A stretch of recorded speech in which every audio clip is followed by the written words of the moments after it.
We are currently not able to exert enough pressure on Putin to end this war. We are dependent on the help of the Americans.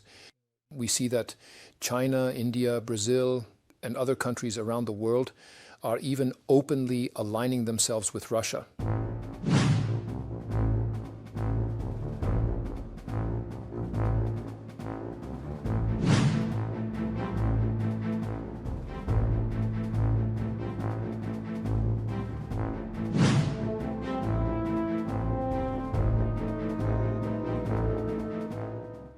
Oh, there were many encounters of this kind. There was also a dense sequence of trips, many of which I initiated myself. The very next day I was in Paris and in Warsaw.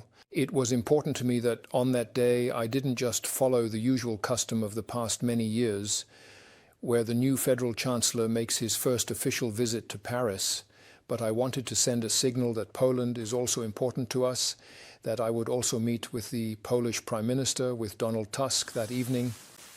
Those are truly impressive encounters. I mean, I already knew both of them well beforehand, but now, for the first time in this role as Federal Chancellor, I was coming to Paris and Warsaw. And then at the end of that week, I traveled to Kyiv together with Emmanuel Macron and Keir Starmer, and we spent the night together on the train. Those are the moments when I think to myself, man, you have a huge opportunity here to really make a difference. But it's also a great responsibility.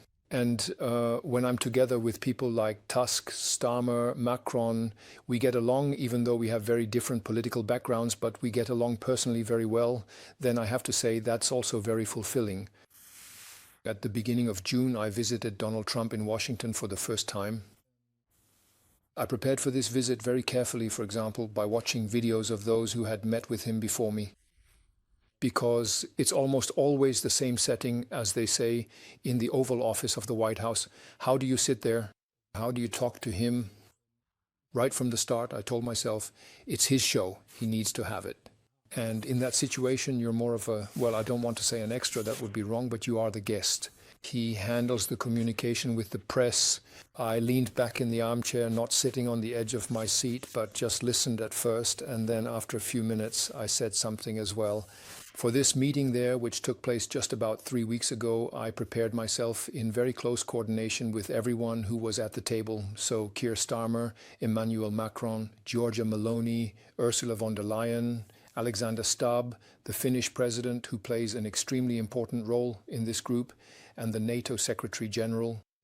That was simply important preparatory work that we accomplished together. And what was important for us was that we were truly speaking with one voice. There are no differences between us. We coordinated this among ourselves, and I think Trump definitely noticed that we came into this conversation well prepared and that there were absolutely no differences between us. At the moment, we Europeans are not in a position, and this troubles me, it preoccupies me. We are currently not able to exert enough pressure on Putin to end this war. We are dependent on the help of the Americans. We see that China, India, Brazil, and other countries around the world are even openly aligning themselves with Russia.